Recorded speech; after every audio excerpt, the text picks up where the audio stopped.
Hello ladies and gentlemen, what's going on? Welcome back to the channel of Football Therapy with me, your host Jan. I hope you're doing well, I really do hope that. And yes, Stamford Bridge Studio, welcome back to Chelsea News, the nearly daily series here on the channel where I reflect on what's being said about Chelsea, and it's a lot, hot topic, giving you my opinion for whatever that is worth, more importantly asking for yours.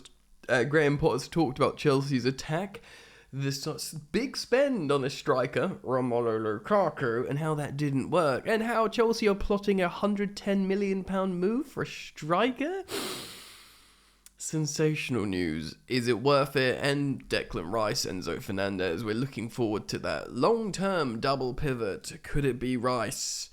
Could it be Rice? There are lots to get into today. Please do drop a like on the video. It means a lot. It really does. I appreciate it. Thank you for subscribing in. Should you choose to do so, hit that sweet, sweet bell. Also, there are headlines going around about Mason Mount not playing well at the moment. You'll certainly hear my opinion on that if you've watched recent videos. He, of course, has been in long-term contract negotiations. I, like many, would like him to extend. He was consecutive player of the year at Chelsea Football Club and was the first player to reach double digits in goals and assists since Eden Hazard, and the youngest to do it since Eden Hazard or something like that. Either way, really impressive stuff indeed from the central midfielder, though he's been off the boil, and of course the story is basically rotating around wages. Now Chelsea have a new wage structure under the new ownership model. Mykhailo Mudryk, who will cost us £88 million, or at least £62 million over the amortised length of his contract, is on £96,000 a week basic. Maybe even 92, I forget. So it's not that high. Again, for reference, Hudson-Odoi on 120 and Ruben Loftus-Cheek on 150. Now, Reece James will be happy because I think he signed a 200k deal before this new structure came in, but you can make a very strong argument that Reece James is our most important player when in form, though of course he hasn't looked like he's reintegrated into form yet. But Chelsea want to do a new wage structure where they pay low wages. This was even referenced by Graham Potter kind of subtly in his press conference when he was being criticised, or the comments of Jurgen Klopp was being extended to him. And he was pretty much saying, look, like, you don't know what's going on here, the contract lengths and the wages. Basically sort of saying, look, we're paying them a basic quite low. You know, look at Jurgen Klopp, or you're paying Salah 300k a week. He's not performing at the moment. And that's how big Premier League teams are paid. They paid their players, you know, big basic salaries, where Chelsea are trying to move forward intelligently and pay small basics. Now, this probably, this is an assumption, this is speculation. Now, Mason Mount has long been in negotiations for a new contract. He probably sees his, like, you know, his academy graduate teammate Reece James sign a big deal. He probably wants one too. He's probably thinking, hey man, I've been the go-to guy for Lampard, Tuchel, and now Potter, and indeed, you know, what's his face for England, Southgate. I too deserve what Reece James gets, and although I don't think he's as good as Reece James, Mason Mount, I kind of understand his position, but now he's probably, and this is all speculation by the way, I'm not reading this as news, he may have found himself thinking, right, now I've got to sign a sort of Mykhailo Mudryk level deal or something like that, you know, and not get the Raheem Sterling deal, the Reece James deal, the Aubameyang deal, do you know what I mean, which happened in the summer. And therefore he might be feeling quite frustrated. Now, if I am right, these new contracts are incentive-based, so you have the opportunity to earn more. Look, man, he's a Chelsea boy because he's been through the academy, but he's a Pompey fan. If Mason Mount goes, I'll be gutted, but I'm not going to be crying my eyes out on the timeline forever because it means he didn't want to re-sign. So let's hope he stays, but if he doesn't, we move on. And that's what we do now on this video. We move on. So before we check into football.london and talk about the Declan Rice claim, let's go to the Metro and talk about Graham Potter and Romelu Lukaku, an article written by, I don't know, a reporter apparently. Chelsea are ready to break their transfer record yet again in the summer to sign a striker, despite Graham Potter warning that a new forward does not guarantee goals, as referencing Romelu Lukaku. A misfiring Chelsea not scoring goals. We spent 100 million on a striker. Guess what? Didn't solve the problem. And Graham Potter is right to bring this up. And by the way, you're probably thinking, how the ruddy heck are Chelsea going to spend more money? Well, I read something today that they're going to appeal to financial fair play for additional leniency because they were unable to generate revenue when sanctioned, which kind of is true. I mean, I hope that's not part of the plan because that's relying on the good grace of UEFA. But I can kind of understand the blag. I'd like to think they're going to be okay anyway, but it's certainly worth a crack in it, saying, look, man, we couldn't even make peas. Leave us alone. The West London's club owners have spent over 600 million 600 million since taking over last summer, and the biggest January spending spree, easy for me to say, in history. 9 players were brought in with a mix of wonder kids, big money signings, notably the Premier League record addition of Enzo Fernandez on deadline day, and an astronomical loan deal for Atletico Madrid's João Felix. Reminder, we get to watch João Felix play football again in our next match against West Ham. Chef's kiss. According to The Sun, Chelsea intend to continue spending in the summer. That's actually what I hear is true. The Blues have already secured a deal for RB Leipzig attacker Christopher Nkunku. Exciting. But they also want a proven goal scorer to lead the line and have their sights set on Napoli frontman Victor Osimhen. The January window is just closed, ladies and gentlemen, and they're saying Victor Osimhen.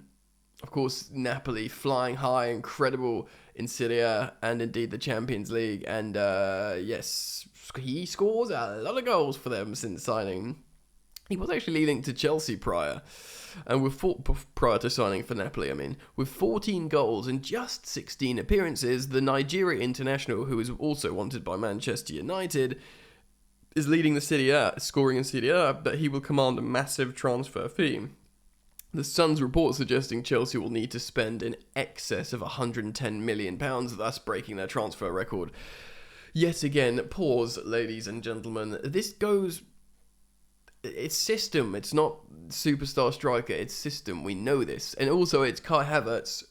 He's explained he's not a striker. He's not a centre forward. He's happy to help the team because the managers like his qualities in that role, but he is not that guy. And he says, I'm not that guy. So if he's saying it and we're saying it, it's probably true. But the rumoured interest in Osimhen throws up questions about how in sync Chelsea's hierarchy is with the manager, with Potter. It just sounds like the Abramovich vibes again, if true. Potter has warned against throwing even more money at the club's problems since taking charge. Chelsea have struggled massively to convert chances into goals and have continued that again, of course, with a 0-0 draw against Fulham on Friday. Speaking after the match, Potter, and this I think is in the dailies, not the post-match, Potter brought up Lukaku's disastrous move to Stamford Bridge with the forward loaned back to Inter after just one season. He feels another big money forward to the squad is not necessarily the solution to goals. He says this: I think we need to improve as a team. And by the way, this is why I like Potter. Because Mourinho would be like, yes, we need to bring people in. Mourinho just turned Russian then in my accent. If you look back at the 18 months from the outside, Chelsea wasn't scoring and they thought they'd spent close to 100 million, or they thought they would spend close to 100 million on a centre forward, Lukaku, and that would fix all their problems. And it didn't. Mic drop from the new Chelsea manager. You have to attack better as a team. That's our challenge. My manager, Yana! No, that's exactly what I want to hear. Lukaku would certainly appear to represent something of a warning for Chelsea over their pursuit of Osimhen, with the Belgian having scored for fun in Italy, but returning to the Premier League in a club record deal. And yes, he didn't do very well, did he, Romelu Lukaku?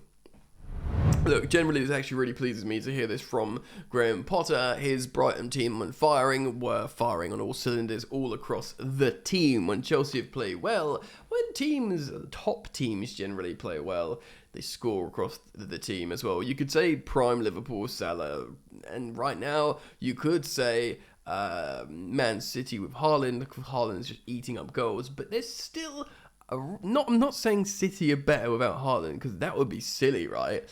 I wouldn't say that, but there's certainly something to be said about the best City team we've seen didn't have a recognised striker. Do you know what I mean? Like, Aguero wasn't really being used, and it was all forced. Do you know? And you know, Arsenal right now, not like they've got, I mean, Nketiah might have a few, and yes, they lost, which was a great fun against Everton, but it's not all about a striker scoring goals. I think Graham Potter is trying to assert that, and he's talking about it. Let's jump over to an article on Football.London by Luke Thrower, talking about midfield. Of course, a huge issue. New Chelsea signing Enzo Fernandez has previously admitted to learning from Declan Rice to help him improve as a midfielder.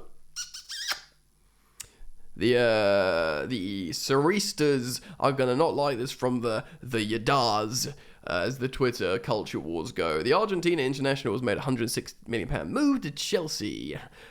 We struck in an agreement late. It addresses a problem area on the side in recent seasons, with ball progression in midfield often being an issue that was unsolved in the transfer window. True. The 22-year-old showed glimpses of his ability on the ball against Fulham, working as a sole pivot to receive the ball in the back and move it simply and effectively.